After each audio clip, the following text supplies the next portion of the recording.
আগামী রোববার ভারতের নতুন মেয়াদের প্রধানমন্ত্রী হিসেবে শপথ নেবেন নরেন্দ্র মোদী। এ নিয়ে টানা তৃতীয় মেয়াদে দেশটির প্রধানমন্ত্রীর দায়িত্ব নিচ্ছেন তিনি। নির্বাচনে বিজেপি একক সংখ্যাগরিষ্ঠতা না পাওয়ায় শরিকদের হাত ধরেই জোট সরকার গঠন করতে হচ্ছে এবার মোদীকে। এদিকে একা শাসন করতে অভ্যস্ত মোদীর জন্য শরিকদের ঐকমত্যের ভিত্তিতে রাজনীতি করা বড় চ্যালেঞ্জ হয়ে দাঁড়াবে বলে মত বিশ্লেষকদের।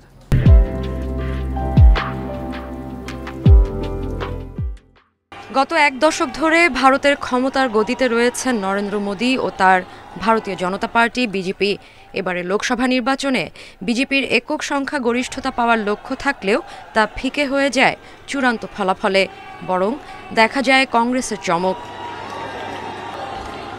জোট সরকার গঠন নিয়ে ফলাফলের দিন থেকে বুধবার সারাদিন নানা জল্পনা কল্পনার অবসান ঘটিয়ে নীতিশ কুমার ও চন্দ্রবাবু নাইডুর লিখিত সমর্থন নিয়ে শেষ হাসি হাসেন নরেন্দ্র মোদী।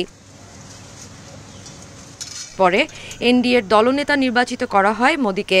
শুক্রবার মোদীকে এনডিএর সংসদীয় দলনেতা হিসেবে আনুষ্ঠানিকভাবে ঘোষণা করার কথা রয়েছে। এরপরই মোদীর জন্য শুভেচ্ছা বার্তা আসতে শুরু হয় বিশ্ব নেতাদের কাছ থেকে। এরই মধ্যে তার শপথ অনুষ্ঠানে বাংলাদেশ, শ্রীলঙ্কা, ভুটান ও নেপালের রাষ্ট্রপ্রধানরা অংশ নেবেন বলে জানিয়েছে এনডিটিভি।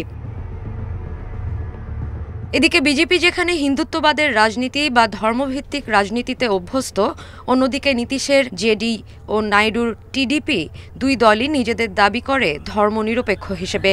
মুসলিম ভোটারদের সমর্থনের উপর নির্ভর করে এই দুই দল। সেক্ষেত্রে গত 10 বছর কেন্দ্রীয় সরকার পরিচালনায় ক্ষমতার পূর্ণ ব্যবহারে অভ্যস্ত মোদী এবং স্বরাষ্ট্রমন্ত্রী অমিত শাহকে এবার শুনতে হবে অন্যদের মতামত।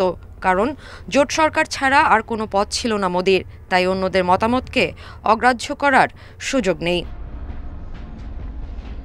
বিশ্লেষকদের মতে এভাবে কাজ করার অভিজ্ঞতা নেই মোদীর। গত 3 দশকে তিনি 3 বার গুজরাটের মুখ্যমন্ত্রী এবং 2 বার প্রধানমন্ত্রী হয়ে একরকম একচ্ছত্র আধিপত্য নিয়ে কাজ করেছেন। এখন হুট করে সমন্বয় করে ঐকমত্যের ভিত্তিতে রাজনীতি করা তার জন্য বড় চ্যালেঞ্জ হয়ে দাঁড়াবে। এই নতুন কাজের ধরন তিনি কতটা গ্রহণ করতে পারবেন তার উপরেই এই সরকারের স্থায়িত্ব নির্ভর করছে। সাদিয়া ফ্রেন, ইন্ডিপেন্ডেন্ট নিউজ।